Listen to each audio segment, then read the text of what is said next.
tuned in to the Community Cats podcast. Ready? Let's go.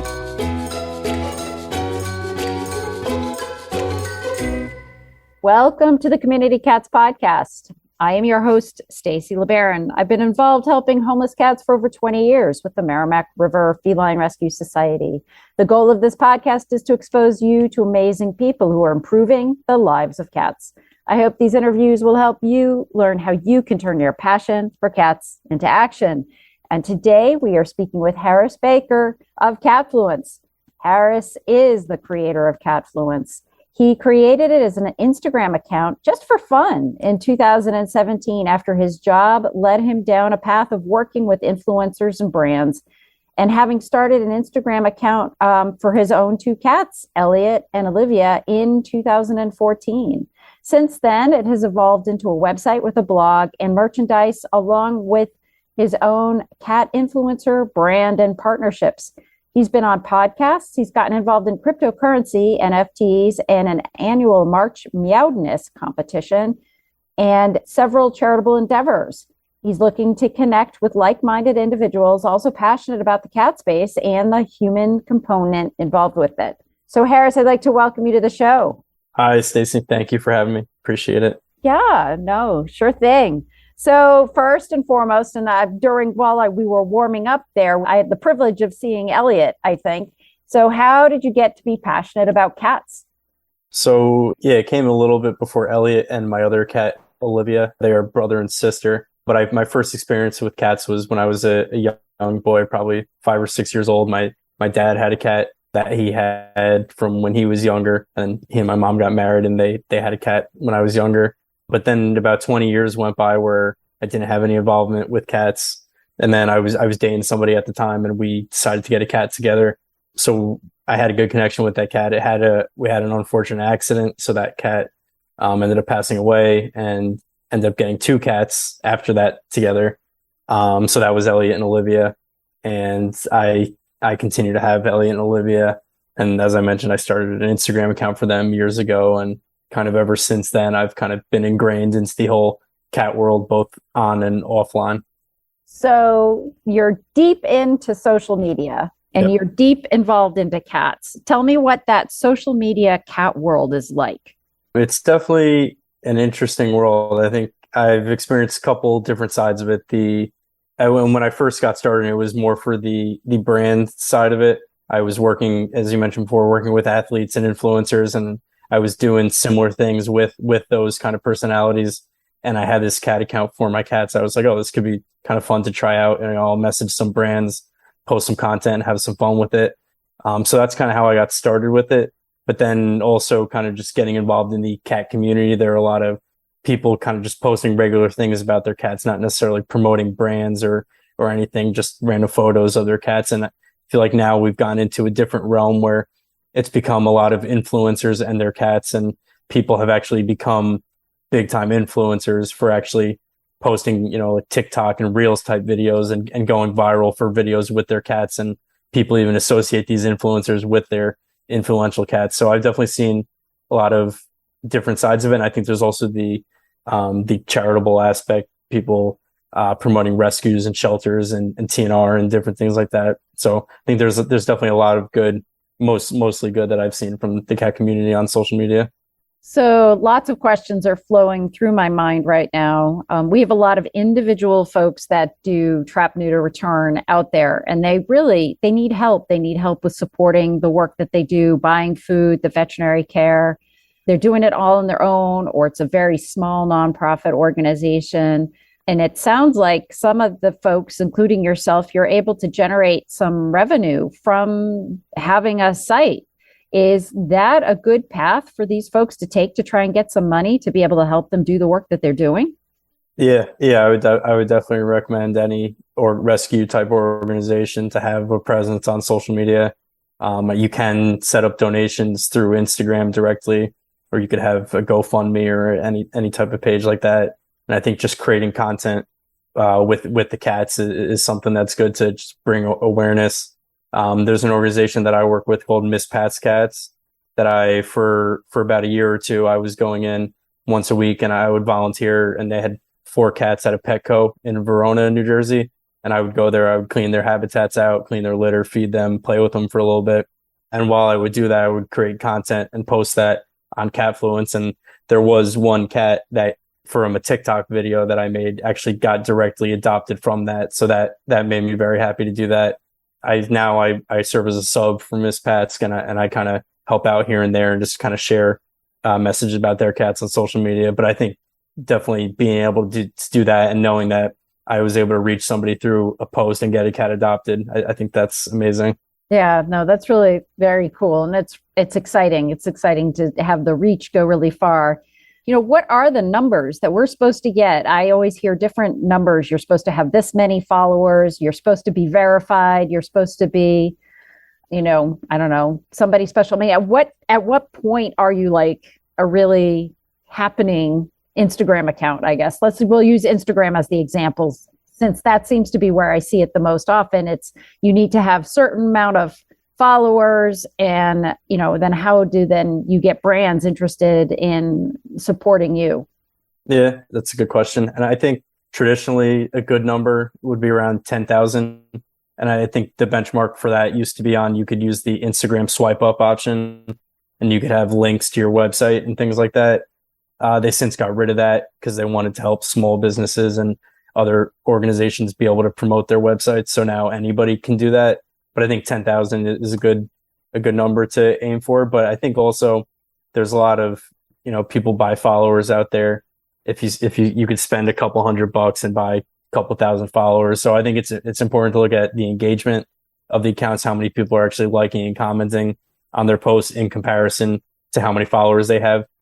So I always take, when I see accounts with lots of followers, with a grain of salt, and just keep that in mind, and also look out for the quality of the content they're putting out there.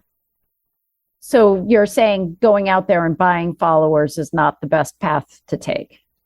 Yeah, I definitely wouldn't recommend it. I've never done it, but I know people who have, and in the long run, it ultimately hurts your engagement, and you actually reach less people, even though it looks like you may have 100,000 or 1 million followers. You may get flagged by Instagram for doing things like that. So how do you recommend folks get more followers on social media?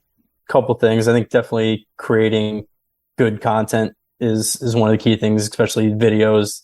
Nowadays, Instagram Reels can reach a lot of people.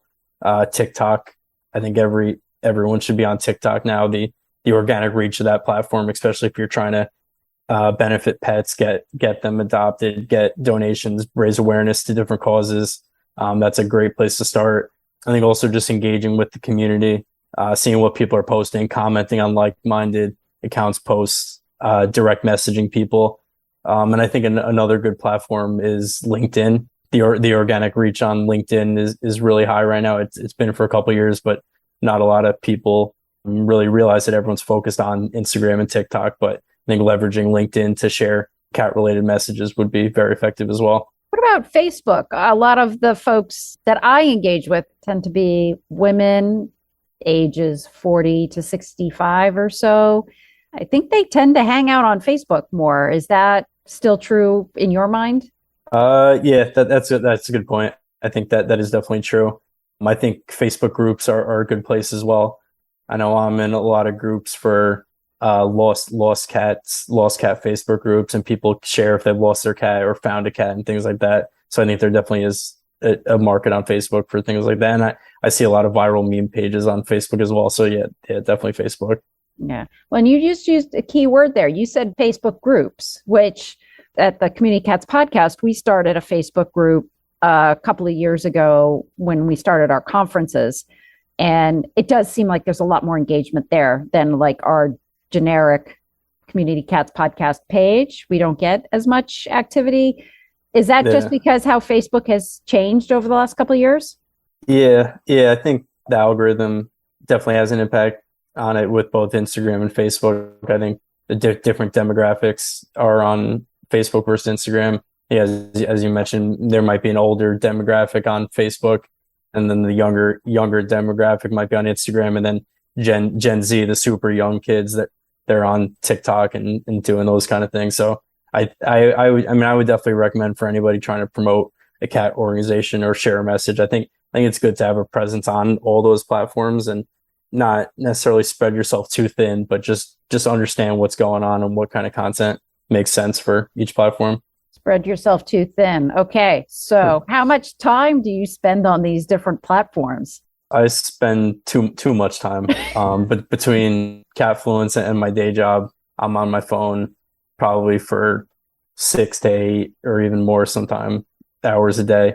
I try at least on weekends to kind of cut down on it and limit my screen time, and at night before bed, turn my brightness down. I try to do different things to make it a little less daunting, but it is difficult to manage. And then you get lots of notifications, comments, direct messages, emails about things. So it's definitely important to keep that in mind because you don't want to go through a burnout situation.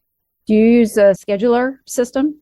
Yeah. I schedule all my content out. I use a scheduler. I plan either between I do a week at a time, or sometimes I'll go a month in advance just to buy myself some extra time. And then in between, if there's timely content or I have a brand post that I need to do, I'll mix that in as needed. But yeah, I do plan stuff in advance. So you would recommend folks doing a scheduler, and then you basically are checking in for comments and things that you need to respond to on a daily basis. But you've got we all know when National Black Cat Day is, so we know what we're posting that day. Tell me about the types of content that you post. I mean, is it specific to just Olivia and Elliot, or what other kinds of content are you posting in Catfluence? Yeah, so that's a good question. So I have the Elliot and Olivia Instagram, and then I have the Catfluence Instagram. On the Elliot and Olivia one, I keep it strictly stuff with them. I'll mix myself in occasionally on it, and just other stuff that I'm doing with them. On the Catfluence page, so I'll post some of their stuff as well if I have any brand collaborations that I'll share across both pages. But a lot of it is memes, and I kind of have a pattern, a nice niche that I figured out. I'll do a meme one day, and then the next day I'll do a real video with a cat and their human in it. That's the kind of the content I want to focus on. Catfluence. The motto is cat influencers and influencers with cats. So I try to keep that as the focus, but then also mix in the memes just to get eyeballs on everything. And that's the past couple months, that's been going pretty well for me. Do you want to make things easier on yourself and the others in your organization? Our friends at Dubert have teamed up with the Dallas Pets Alive and Spay Neuter Network teams, and together they have created the Companion Case Management module. It allows you to be more proactive with all your organization's needs, create cases for your clients, and organize them by type. Whether it is a rehoming situation, a pet parent needing food or medical assistance, or simply spay and neuter inquiries, CCM can help you manage all of them right from the Dubert system. Plus, a huge bonus, it allows you to connect with those clients right from the case, so there is no need to open up new windows for emails or pull out your phone for text messages. Check it out and learn more at www.dubert.com to get started today. Ever wanted to quickly connect, collaborate, or problem solve with others in the animal welfare field who are, real people? Look no further than Maddie's Pet Forum. Maddie's Pet Forum brings people of animal welfare together with the common goal to keep more people and pets together. We share ideas, expertise, offer each other support, resources, and more. Visit forum.maddie'spetforum.org/cats. Maddie's Pet Forum. Come for an answer. Stay for the community. So predictability, I've heard that before. You want to make sure you're predictable with what you post. Don't do it randomly, like I'll do it this month, but not that month. And then, so you were posting these videos of influencers with their pets. Are there some examples that you want to share? Yeah, there are a couple. I'm trying to think some ones that have done really well. Freddie Mercury from Queen, rest in peace to him, but he was a big cat guy. I did a video on him once and how he had like 9 or so cats, and that video did pretty well on TikTok for me. Some other celebrities I've posted about, and it's funny, some of these kind of just pop up in my Instagram Explore page sometimes just because I'm engaging with so much cat stuff. But one of the guys from the Impractical Jokers has a cat. I'm trying to think of some other celebrities. This Gen Z girl, Nessa, she was a TikToker. She had a cat, so I did a post about her recently. pretty much any, and there are all sorts of celebrities. Travis Barker and Megan Fox, they had a cat. So I saw they did a post. I reposted them one day. So I'm always on the lookout for celebrities, but then I also post about smaller micro influencers, sometimes even people with just a couple hundred followers. And I think their content is good just to shout them out a little bit. So you've got original content and you're reposting. Is there a balance between the two? Sort of. It's probably right now it's probably 80% reposting, 20% original, just because I'm just limited on time right now. But I try to, for Ellie and Olivia, try to do one or two posts a week for them.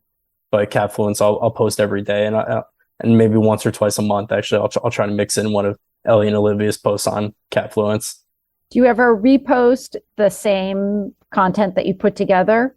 Not really. I try to avoid doing that, and I'll usually post mostly the same content across each platform just to maximize what I'm getting out of it. But yeah, I try to stay away from reposting. There have been maybe a couple videos that I did a few times on TikTok, because I know a trick on TikTok is if you do post it the same or at different times across a few days and you see which one performs best, just to test it out a little bit. Sometimes just posting it at the right time makes something go viral. So I think sometimes it is good to experiment, but yeah, I try to avoid that. We haven't talked about Twitter. Is Twitter in your basket of tricks too? I do have a Twitter. I'm not on it too much. I mean, like I mentioned, I post all the same content on Twitter. There is a big cat community, like cats of Twitter. If you search that hashtag, there's lots of people, lots of cat accounts tweeting. When I had more time back in the day, I would just search cats of Twitter, or just search literally for cats on Twitter and just start conversations with people.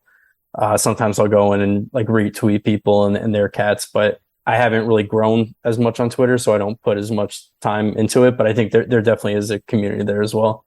You just talked about hashtags. I think there are even some people in this audience that don't even really know what hashtags are and how they can be used. Can you explain that to folks? Yeah, absolutely. So a hashtag, it's the £, and it's a word or phrase on social media. So I mentioned before, hashtag cats of Twitter. So if you go on Twitter and search that hashtag or add it to your tweet, you could click on it and see all other posts that are using that hashtag. And it just helps you find similar kind of posts. So if you're on Instagram and posting, you can use up to 30 hashtags.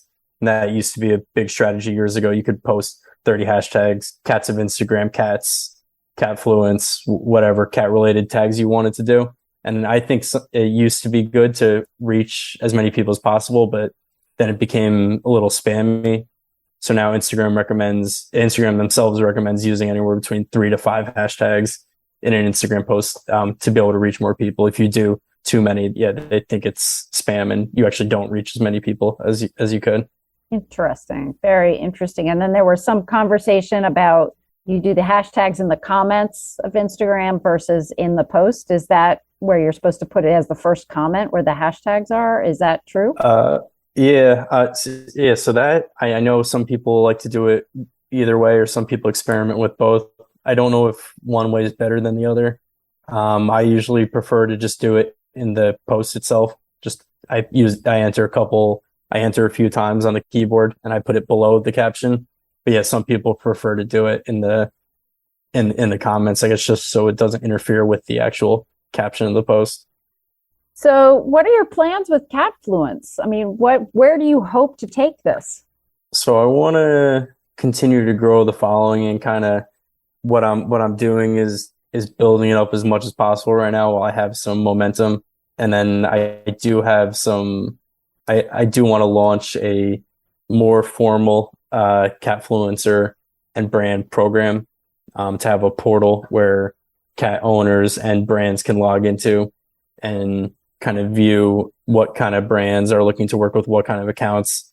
Right now, it's a lot of me doing it manually, emailing people, DMing back and forth, and it's a bit tedious, and I'm only one guy. So right now I do have momentum gaining following, but I do want to have an actual portal that people can log into to make things a little more efficient and streamline it and allow more brands to reach more accounts and vice versa. Very interesting. And then you said you have a charity involvement too. So what are your thoughts around helping nonprofits? I definitely do like it. And I try, if people DM me, if there are nonprofits and charities, rescues, they ask me to share something on their page. If there's a cat that's sick and needs care or donations, I'm happy to share that to my story. Definitely want to help as many cats and people out as possible with what they're trying to do. And Miss Pat's cats in particular, I try to help them as much as possible. They're close to my heart. So yeah.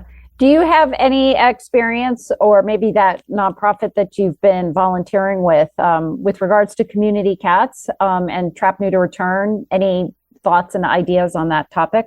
So I'm not too well educated on it. I know I keep bringing up, but Miss Pat from Miss Pat's Cats, she offered to take me to go TNR one day, and I ended up not going, but I did want to do it. And I thought it would have been a cool experience for me. And I don't have too much experience with community cats, but I am the kind of guy who, if I see a cat outside, if I'm just walking around in public, like, I'll always go up to it. I'll take a picture of it. Even if I'm traveling overseas or internationally, if I see cats out in the wild, I'll go and pet them, or I'll take a picture. So I do love the idea of community cats. I think for my cats personally, they're indoor cats, but I think if I were to get cats in the future, someday I'd love for them to be an outdoor cat and be able to go on walks with them and stuff like that. So having them go in the backpacks or on the leash and that kind of thing, have it be an explorer cat or an adventure cat, however you want to talk about it that way. Yeah. We'll have to have a community cats influencer page or community Catfluence page, where there are influencers who are really supportive of trap, neuter, return, sort of like the Jackson Galaxy and Hannah Shaw, going out and doing TNR and that kind of thing. So you have a little, I'm going to advocate for a little subsection of, the stars out there doing their TNR work. I like the sound of that. Yeah, I think it's very, very, very cool.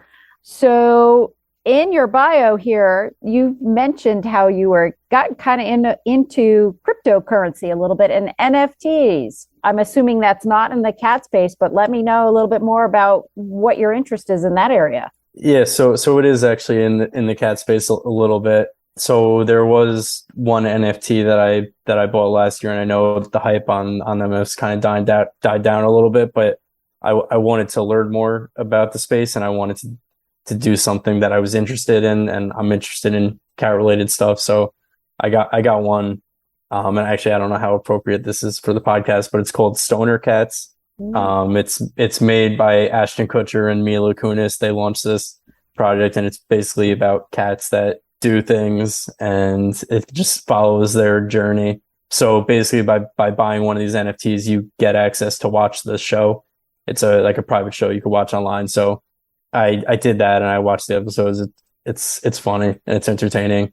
So then last year, I never published it, but I was working on a blog on cat NFTs. There are a lot of different cat related NFTs. There are ones called Moon Cats. I forgot another one, but there were some early NFTs in like 2017. So I was going to write a blog summarizing like the top 50 cat NFTs, and I was going to try to drive some traffic to that, but it was taking me too long, and I never finished it. I do still have a draft, so eventually I'll publish it. But yeah, that's my experience in the NFT or cat NFT space. So with that NFT, now, is it possible for you to sell that to somebody else so that then they get access to the show? Yeah, exactly. So yeah, if I were to sell it to somebody else, then I would no longer be able to watch it. Right.